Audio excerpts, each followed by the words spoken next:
Selamat pagi Bapak Ibu Saudara yang dikasihi oleh Tuhan, jemaat yang dikasihi oleh Tuhan, masih beribadah di rumah masing-masing melalui khotbah hari ini Minggu tanggal 10 Mei 2020.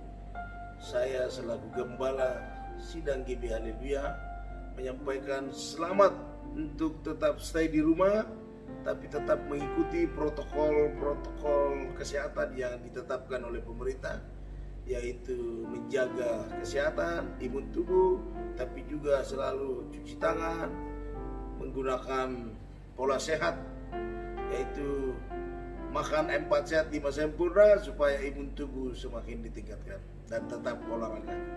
Nah, karena itu jemaat yang dikasihi oleh Tuhan, Minggu tanggal 10 Mei 2020 ini kita akan kembali mendengarkan firman Tuhan. Dan kita percaya saat kita membaca merenungkan firman Tuhan, Allah hadir bersama dengan kita dan memberikan kita pencerahan, terlebih melalui kuasa rohnya yang telah diutus untuk menolong kita, membukakan pikiran kita, agar apa yang kita baca sebentar menguatkan iman kita di tengah tantangan akhir zaman ini. Mari kita berdoa sebelum kita membaca firman Tuhan. Terima kasih Bapa untuk pagi yang cerah, untuk hari yang indah yang Tuhan sudah berikan kepada kami.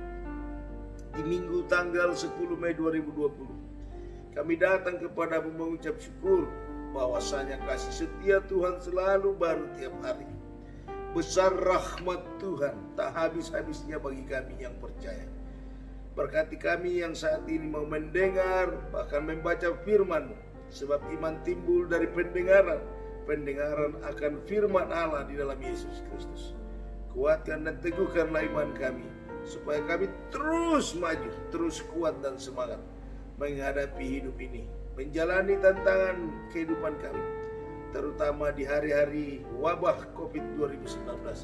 Biarlah kami terus memuji dan mengagungkan Tuhan, sebab sukacita dari Tuhan itulah kekuatan kami. Di dalam nama Tuhan Yesus kami telah berdoa, siap membaca firman Allah serta melakukannya. Haleluya. Amin. Baik Bapak Ibu Saudara jemaat yang dikasihi oleh Tuhan, hari ini kita akan mendengar kebenaran firman Tuhan terkait dengan 10 hari menjelang Yesus akan naik ke sorga. 10 hari dari hari Minggu ini tanggal 10 Mei. Sebab tanggal 21 Mei ke depan, 10 hari kurang lebih hari ini, kita akan memperingati kenaikan Tuhan Yesus ke sorga, kenaikan Isa Al-Masih ke sorga. Jadi 10 hari kurang dari sekarang. Karena itu kita akan mendengar firman Tuhan yang terdapat di dalam Injil Lukas pasal yang ke-24 terkait penampakan Yesus kepada murid-murid. Dan ayat 48 kita akan membaca bersama-sama satu ayat saja. Yesus menampakkan diri kepada semua murid. Kita lihat ayat yang ke-48, apa kata Yesus di sana? Alkitab mencatat bahwa Injil Lukas pasal 24 ayat 48, demikian bunyi firman Tuhan, kamu adalah saksi dari semuanya ini. Nah, satu ayat ini akan menegaskan kembali kepada kita terkait perkataan Yesus kepada murid-murid setelah Dia menjumpai mereka pada saat mereka ada dalam kebimbangan, keputusasaan, ketakutan. Yesus menampakkan diri kepada mereka bagaimana iman mereka dihibur, dikuatkan, dan diberi pengertian. Terlebih keputusasaan, kekecewaan telah dilenyapkan oleh Tuhan. Iman mereka dikuatkan, ditambahkan, sehingga Yesus berkata kepada mereka di dalam Injil Lukas pasal 24 ayat 48, kamu adalah saksi dari semua ini. Nah, ini perkataan Yesus langsung kepada murid-murid, mulai dari Petrus, Filipus, Thomas, bahkan di sana dikatakan ke-12 murid ini, walaupun dari 12 ini satu yang menyangkal, yaitu Yudas Iskariot, yang membiarkan dirinya untuk dikuasai oleh iblis sehingga dia menjual gurunya dan menjadi murtad, saudara-saudara. Tetapi itu sudah digariskan. Nah, hari ini saudara-saudara, menjelang Yesus akan terangkat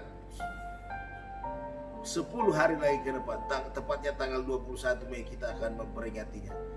Maka tema khotbah pagi ini bercerita tentang semua orang percaya adalah saksi Tuhan. Saya ulang sekali lagi, tema khotbah pagi ini, Minggu tanggal 10 Mei, orang percaya adalah saksi Kristus. Karena Alkitab tadi mencatat dalam Injil Lukas 24 ayat 48, kata Yesus, kamu adalah saksi dari semuanya ini. Murid-murid telah dipanggil, dipilih dan ditetapkan oleh Tuhan. Kemudian mereka yang setia dan terus beriman, dan imannya yang dikiburkan, dikuatkan, dan mereka yang semakin diteguhkan oleh Tuhan dan merasakan persekutuan dengan Tuhan. Dan Yesus pun di dalam perjamuan atau pertemuan khusus ini, Yesus menegaskan ulang kembali bahwa mereka semua adalah saksi bagi Kristus. Sebab tidak lama lagi Yesus akan kembali ke rumah Bapa di sorga. Dan tentang hal ini Yesus menegaskan ulang, kamu adalah saksi dari semua ini. Apa artinya, saudara-saudara? Yesus mau mengatakan kepada mereka bahwa mereka yang sudah melihat, yang sudah merasakan langsung, bahkan mengalami mujizat bersama-sama dengan Yesus hidup 3,5 tahun, ya, bagaimana mereka makan bersama, berjalan bersama, tidur bersama, bahkan melayani bersama, terlebih mengalami banyak suka duka bersama Tuhan Yesus. Nah, murid-murid rasul-rasul Tuhan ini dikatakan oleh Yesus adalah saksi. Nah, saudara-saudara, menjadi saksi yang benar, menjadi saksi yang sungguh-sungguh, itu persoalan yang murid-murid harus teguhkan imannya, kuatkan dirinya, karena Yesus telah mengatakan hal itu dengan sungguh-sungguh. Kamu adalah saksi dari semuanya ini. Apa artinya? Bahwa murid-murid yang telah melihat langsung Yesus mengalami Allah secara pribadi, mujizatnya, kemurahannya, anugerahnya, terlebih pembelaan Tuhan bagi mereka. Bagaimana Yesus mengadakan mujizat, 2 ekor ikan, kemudian 5 ketul roti, memberi makan banyak 5.000 laki-laki, kurang lebih kalau 5.000 laki-laki. Nah, kalau semua beristri berarti ada 10.000. Kalau masing-masing punya anak satu berarti ada 15.000 orang yang makan. Dan memang dikatakan bahwa Yesus banyak membuat mujizat dan murid-murid melihat secara langsung, mengalami secara langsung tentang Allahnya. Bagaimana mereka hidup dan berjuang bersama dengan guru mereka. Bahkan Thomas sendiri mengakui bahwa engkau Allah dan Tuhanku. Nah, hari ini Yesus mengingatkan kepada murid-murid bahwa kamu adalah saksi dari semua ini. Nah, sebagai rasul, sebagai murid Tuhan, tentu harus berkata-kata tentang firman Allah. Sebagai rasul Tuhan, tentu berkata kebenaran tentang firman Allah ini, supaya orang-orang yang mendengarkannya juga diteguhkan, dikuatkan. Baik Rasul Petrus, terutama kita lihat dalam tulisannya 1-2 Petrus, dia sendiri meyakinkan para pengikutnya, jemaatnya yang dilayani. Bahkan kita lihat pengakuan iman Petrus sendiri juga mengatakan bahwa saya sendiri telah mendengar suara Bapa di sorga ketika di atas gunung yang kudus itu. Saya mendengar langsung suara dari langit yang terbuka, kemudian suara terdengar, inilah anakku yang kukasihi, kepadanya lah aku berkenan. Itu suara dari Bapa di surga yang menuju kepada Kristus. Dan suara itu pun mengatakan, dengarkanlah dia. Artinya dengarkanlah apa yang Yesus katakan. Dan Petrus sebagai orang yang ada di ring satu, pengikut setia Yesus. Yakobus dan Yohanes yang disebut orang setia mengikut Yesus, setiap kali mau berdoa. Bahkan ketiga orang ini disebut menjadi sokoguru dalam kerajaan Allah. Baik Petrus, Yohanes maupun Yakobus adalah orang-orang yang dipercaya oleh Tuhan. Dan Petrus sendiri sudah mengatakan hal itu. Dan oleh karena itu menjadi saksi Tuhan tidaklah gampang, saudara-saudara. Menjadi saksi Tuhan harus menjadi saksi yang benar, saksi yang sungguh-sungguh bisa mempertanggungjawabkan imannya. Dan hari ini tema ini mengajak kita gereja, yaitu saudara dan saya, sebagai orang percaya kepada Kristus, juga harus terpanggil untuk menjadi saksi bagi Kristus. Nah, karena itu kalau kita perhatikan bacaan ini saudara-saudara, bagaimana Yesus menampakkan diri di tengah-tengah murid, persekutuan mereka, menguatkan, menghibur, dan membuat mereka semakin bersekutu dengannya. Sehingga Yesus mengatakan, kamu adalah saksi dari semua ini, yaitu tentang pelayanan dan mujizat apa yang Yesus sudah buat bagi banyak orang. Ini harus kita perkatakan. Kalau dalam Alkitab jelas dikatakan bahwa berita tentang pengampunan dosa kita harus sampaikan, bahwa dalam nama Yesus berita tentang pertobatan dan pengampunan dosa harus disampaikan kepada segala bangsa, mulai dari Yerusalem. Sebagai saksi Tuhan, sebagai rasul Tuhan, umat yang percaya kepada Tuhan di akhir zaman ini, yaitu gereja Tuhan, saudara dan saya, mari kita tampil menjadi saksi Tuhan. Bangkit dan berdiri, biarlah rohmu menyala-nyala. Layanilah Tuhan. Dan Tuhan mau supaya kita benar-benar menjadi saksi yang hidup, saksi yang benar-benar bisa dipercaya, baik Tuhan maupun sesama kita manusia. Karena itu saudara-saudara, beberapa poin yang harus kita renungkan terkait dengan tema ini, yaitu kamu adalah saksi dari semua ini, tentang Yesus Kristus. Nah, saudara-saudara dikasihi oleh Tuhan, ternyata untuk orang percaya, yaitu saudara dan saya, menjadi pengikut Yesus, menjadi saksi baginya, yang pertama, poin pertama, kita harus yakin bahwa Tuhan yang telah memanggil kita, memilih kita, memilih Bapak Ibu Saudara menjadi umat tebusannya, menjadi orang kepercayaan Tuhan. Kita harus yakini dengan iman yang sungguh bahwa hal itu benar seperti apa yang dikatakan oleh Yesus, oleh kitab suci. Yesus sendiri pernah berkata, bukan kamu yang memilih aku, tetapi akulah yang memilih kamu. Ini yang pertama saudara-saudara, sebagai saksi Tuhan, sebagai orang yang dipercayakan oleh Tuhan, kita harus punya iman yang teguh bahwa menjadi orang percaya, menjadi orang Kristen, pengikut Yesus, ini adalah pilihan dari Tuhan. Dari sekian banyak orang, jutaan manusia, bahkan miliaran manusia, saudara dan saya telah dipanggil dan dipilih oleh Tuhan, ditetapkan oleh Tuhan untuk menjadi saksinya. Dan karena itu saudara-saudara, penting sekali di sini sebagai orang-orang saksi Tuhan, saudara dan saya sebagai saksi Kristus, penting sekali kita harus mengalami Allah secara pribadi. Apa yang saya maksud mengalami Allah secara pribadi? Artinya semua orang percaya bersekutu dengan Kristus harus mengalami pengalaman dengan Tuhan. Sebab pengalaman dengan Tuhan ini adalah satu anugerah kasih karunia dari Tuhan. Saudara dan saya menjadi Kristen, menjadi pengikut Yesus bukan karena keturunan opa, oma, bapak dan mama Kristen lalu kita menjadi Kristen. Kita harus percaya dengan iman teguh bahwa kita menjadi anak Tuhan.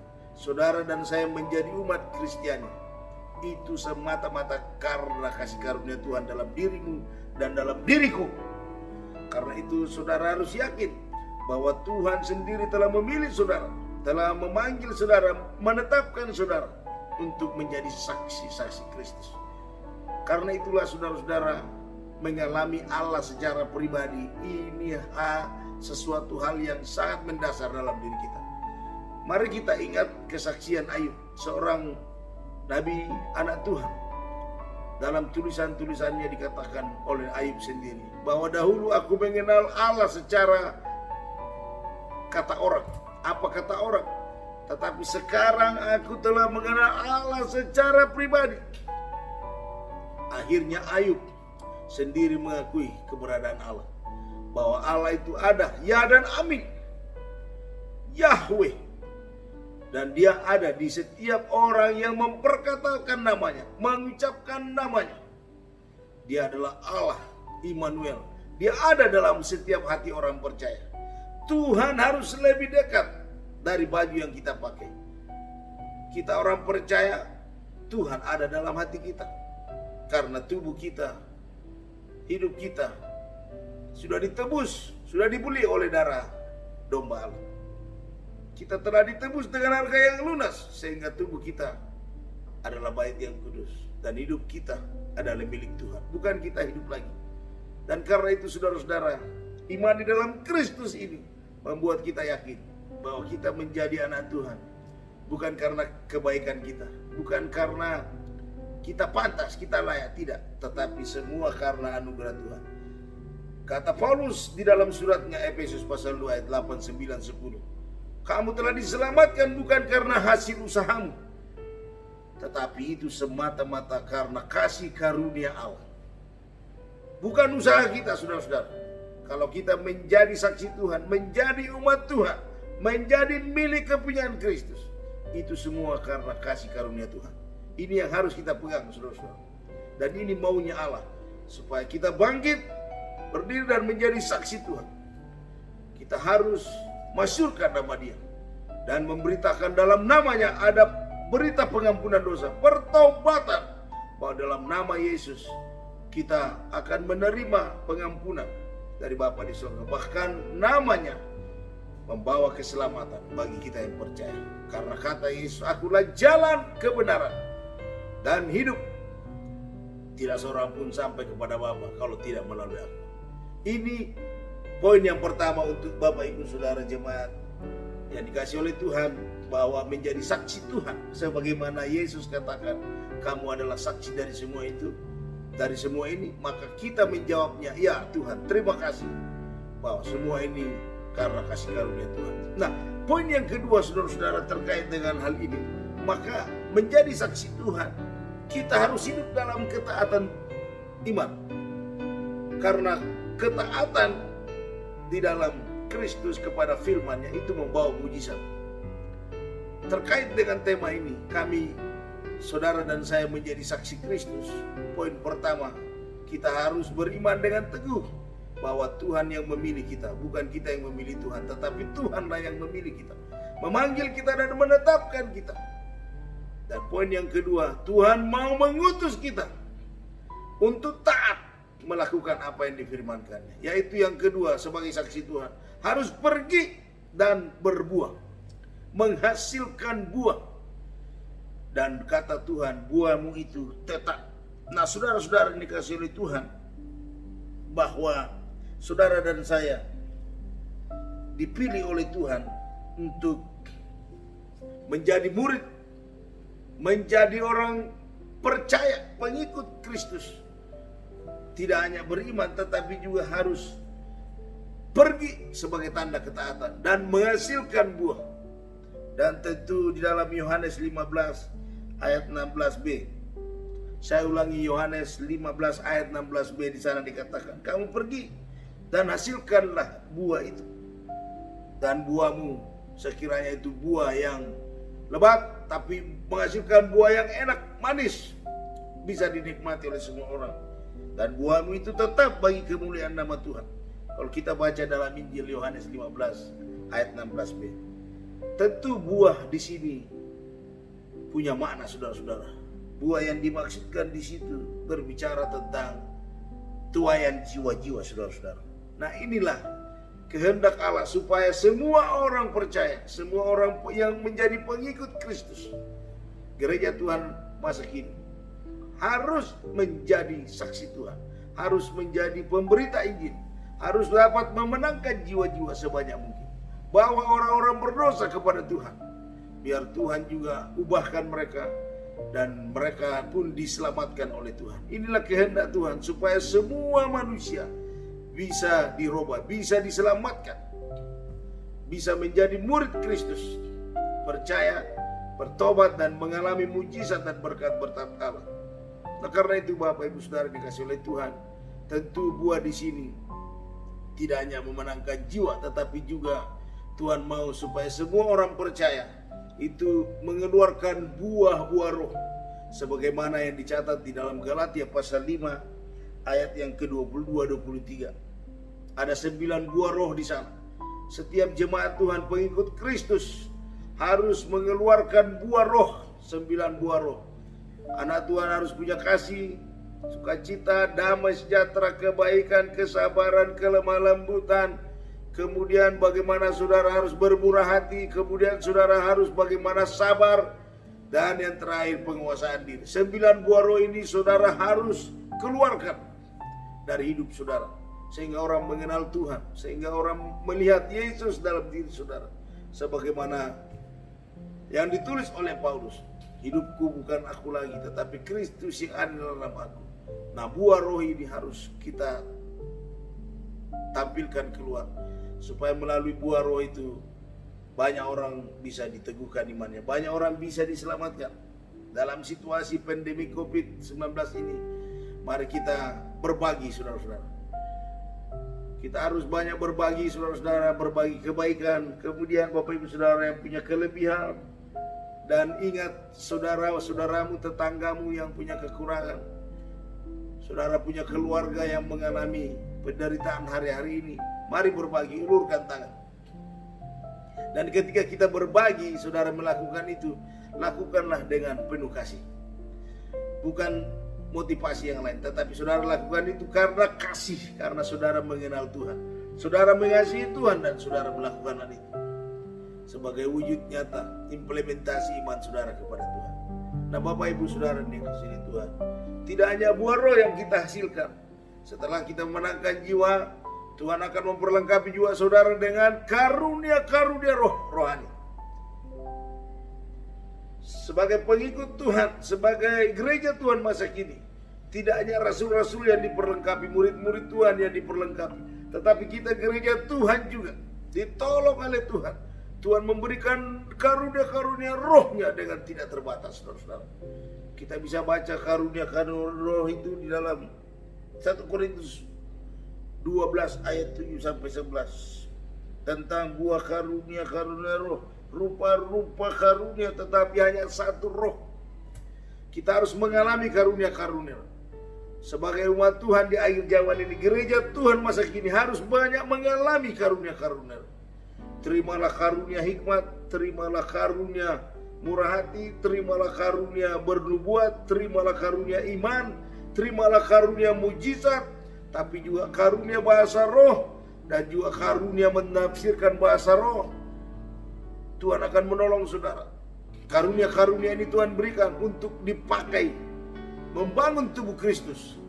Saudara dipakai untuk menjadi alat saksi Tuhan, sehingga saudara mempermuliakan nama Tuhan.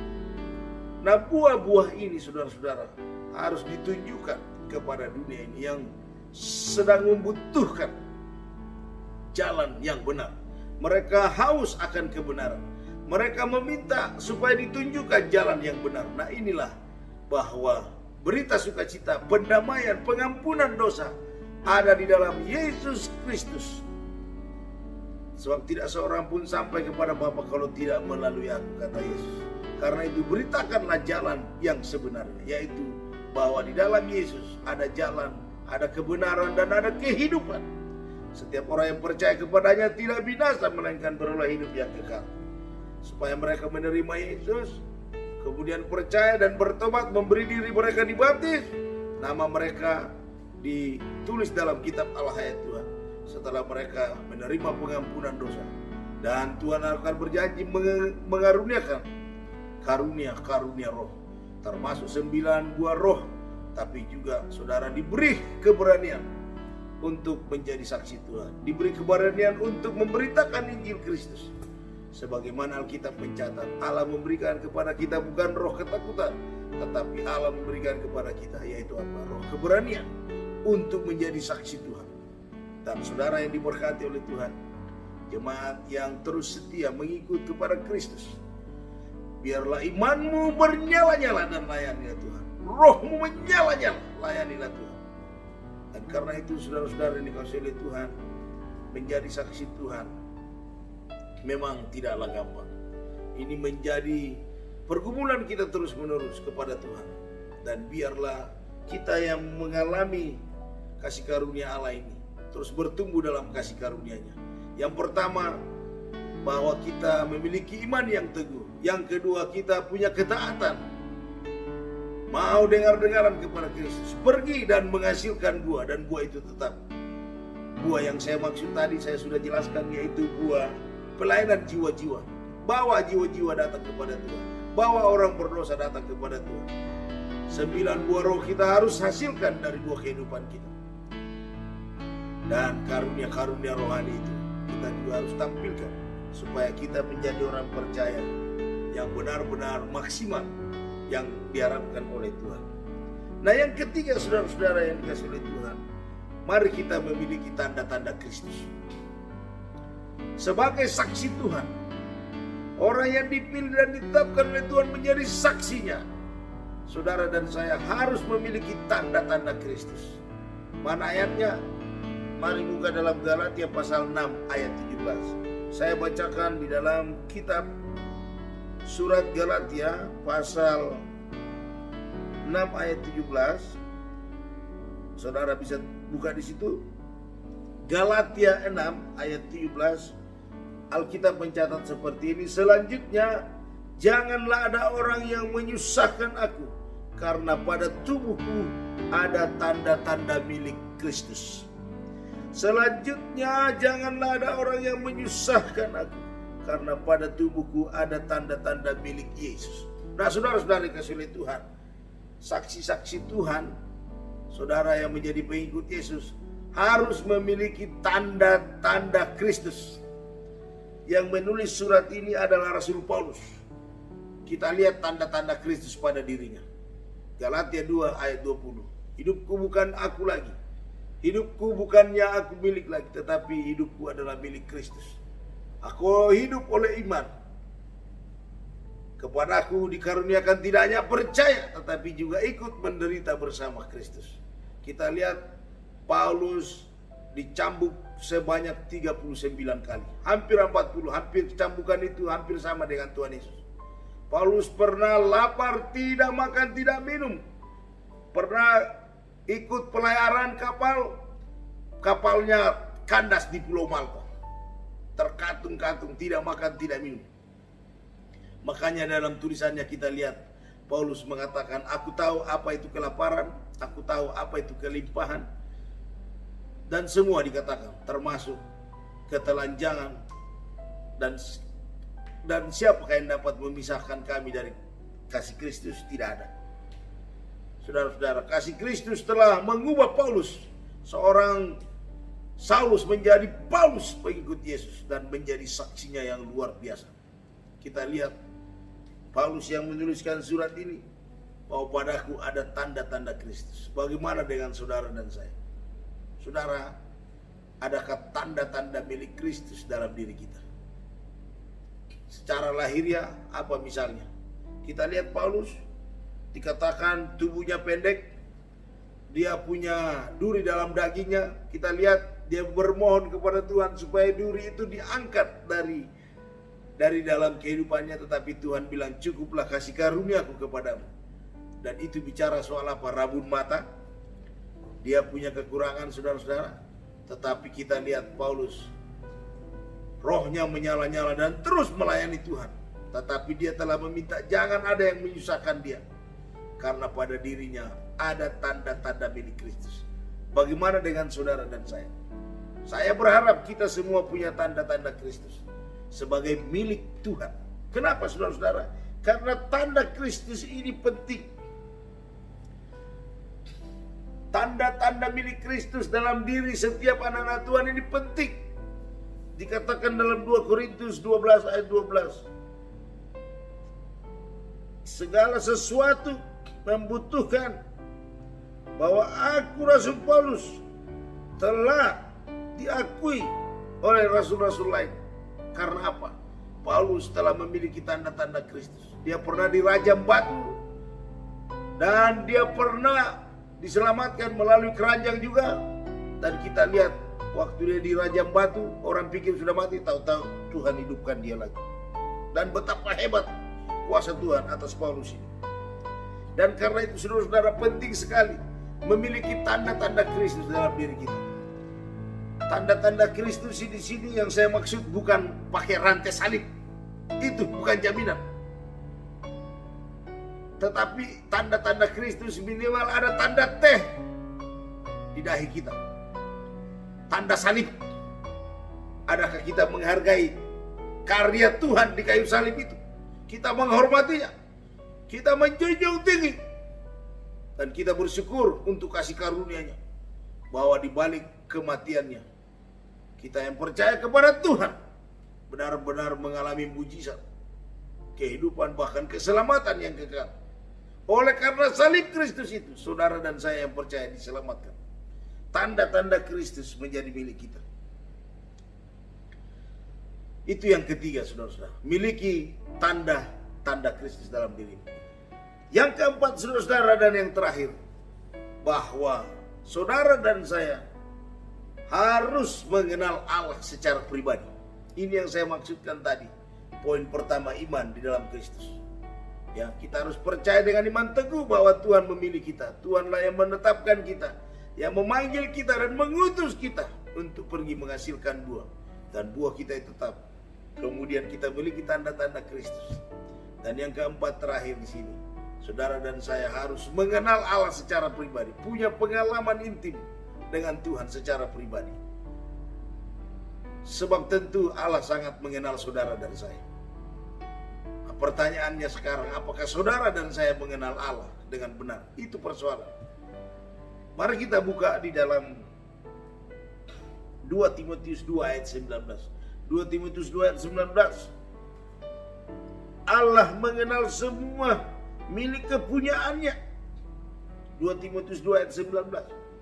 Allah mengenal secara detail, bahkan dimeteraikan milik kepunyaannya itu. Berarti dia sangat mengenal saya, dia sangat mengenal saudara sebagai milik kepunyaannya dan termeterai. Itulah sebabnya saudara tidak akan tersesat selagi saudara terus setia mengiring Tuhan dan dengar-dengaran kepada Tuhan. Karena Anda dan saya adalah milik Kristus. Tuhan akan membela saudara. Tuhan akan menolong saudara. Tuhan akan menguatkan saudara dan memberi saudara sukacita damai sejahtera. Kenapa? Karena Allah sangat mengenal saudara sebagai milik kepunyaannya pribadi. Pertanyaan berikut menjadi persoalan. Bagaimana dengan saudara, pengenalan saudara dengan Tuhan? Ini yang menjadi dorongan untuk saudara. 2 Timotius 1 ayat 12. Apakah saudara sama dengan Rasul Paulus? Mari kita buka 2 Timotius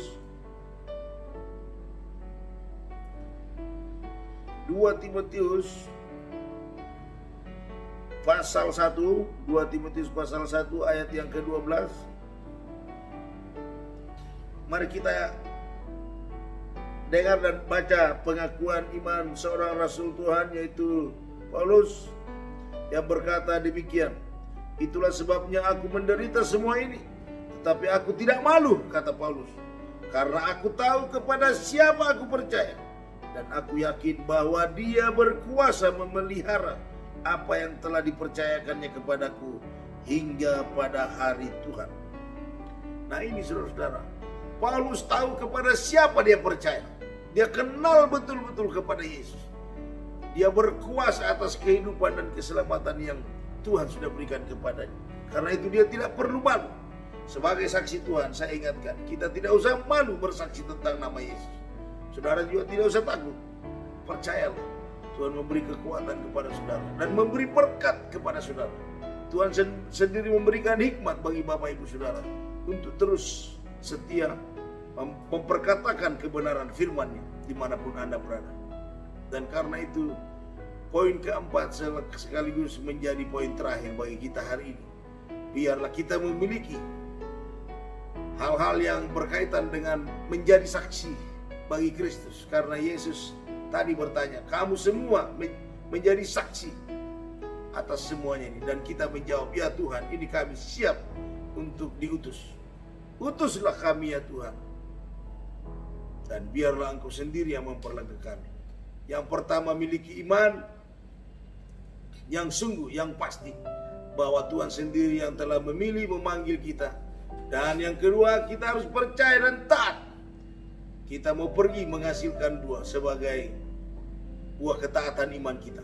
Sebab di balik ketaatan orang percaya, Tuhan mendatangkan mujizat. dan kita lihat buah kita akan menjadi buah yang lebat. Tuhan tolong kita saudara-saudara. Tuhan memberikan kasih karunia-Nya. Tidak hanya buah roh, tapi Tuhan sendiri mengaruniakan kita dengan limpah karunia-karunia rohani. Dan juga memberikan kita keberanian untuk menjadi saksinya.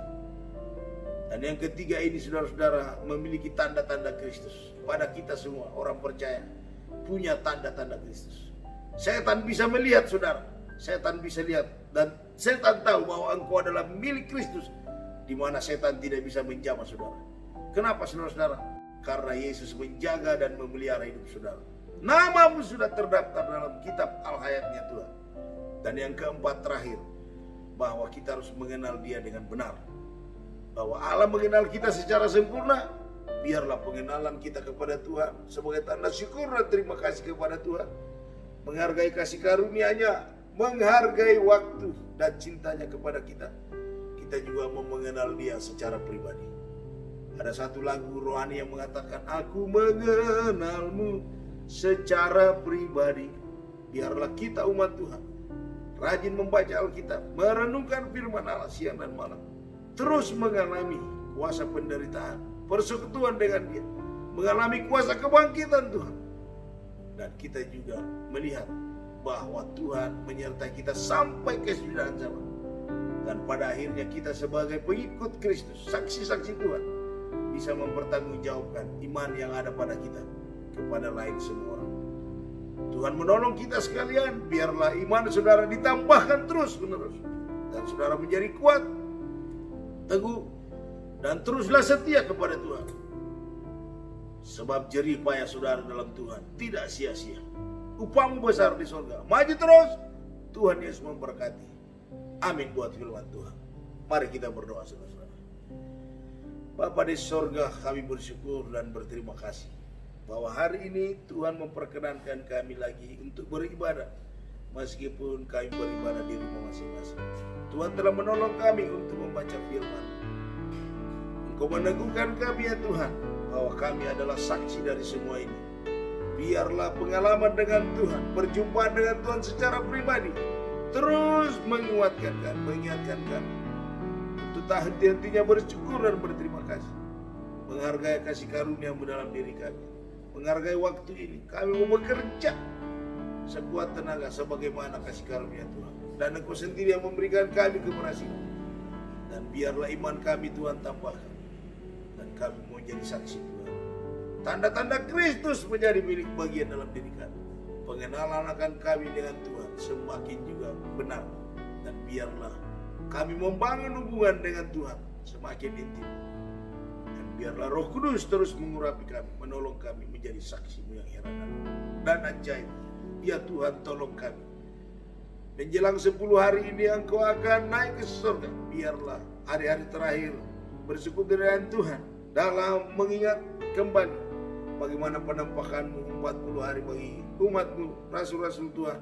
Kami gereja Tuhan terus berdoa, terus merenung, terus mengadakan kebaktian, ibadah secara pribadi, kelompok bersama dengan Tuhan.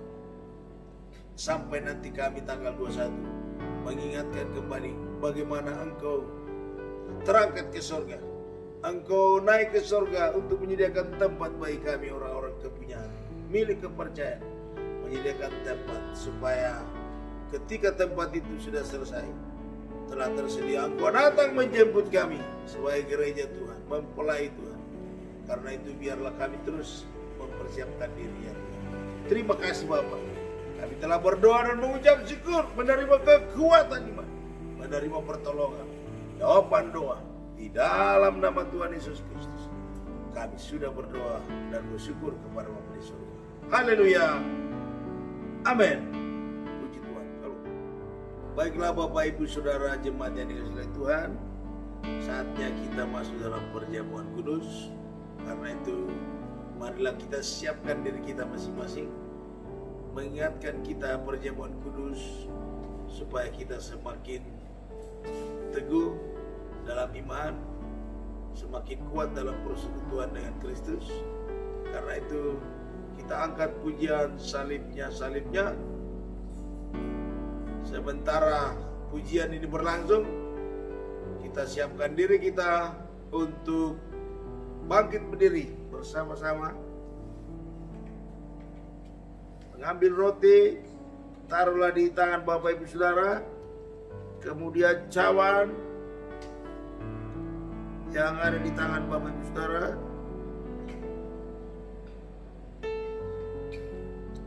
Dua pertanyaan yang kita jawab dengan amin. Pertama, bukankah cawan pengucapan syukur yang atasnya kita ucapkan syukur adalah persekutuan dengan darah Kristus? Amin. Dua, bukankah roti yang kita pecah-pecahkan adalah persekutuan dengan tubuh Kristus? Amin. Mari kita angkat roti di tangan kita tinggi-tinggi. Dengarkanlah firman Tuhan.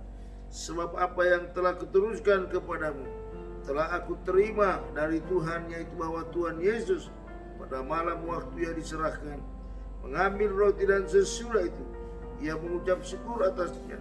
Ia memecah-mecahkannya dan berkata, inilah tubuhku yang diserahkan bagi kamu. Perbuatlah ini menjadi peringatan akan aku. Mari kita makan dengan iman sambil mengingat Tuhan Yesus, dalam nama Tuhan Yesus Kristus. Haleluya. Amin.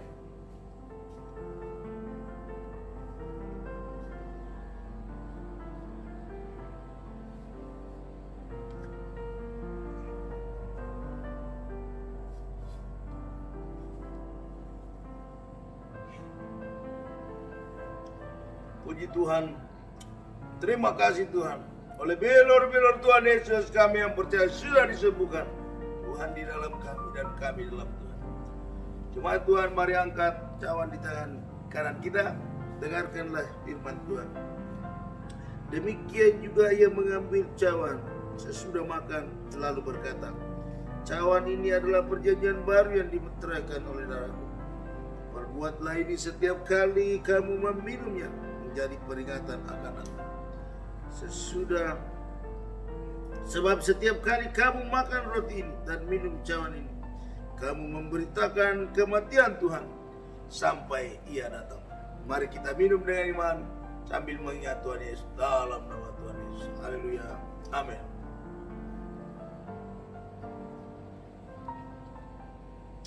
Syukur, syukur, syukur. Naikkan syukur kepada Tuhan. Menyembah Tuhan. Haleluya. Haleluya. 12 kali setelah pujian itu, mari kita berdoa. Terima kasih Tuhan, Engkau punya anugerah yang terlalu besar bagi kami. Terbukti kami boleh dapat mengikuti perjamuan Tuhan, sehidangan dengan Tuhan. Kami sangat bersyukur dan terima kasih buat kemurahan hati Tuhan. Terlebih kesempatan yang besar, Engkau masih memberi kami anugerah keselamatan. Bahkan boleh menerima perjamuan kudus oleh bilur-bilur Yesus. Kami yang percaya sudah disembuhkan dan diselamatkan. Bahkan darah yang telah tercurah di kayu salib itu membuktikan betapa besar kasih bagi kami. Kamilah seharusnya yang binasa, tapi karena kasih Tuhan yang besar, Engkau rela mati di kayu salib demi menebus segala dosa pelanggaran kami. Terima kasih Bapa. Dalam nama Tuhan Yesus, kami telah berdoa dan bersyukur untuk perjamuan Tuhan hari ini. Haleluya. Amin.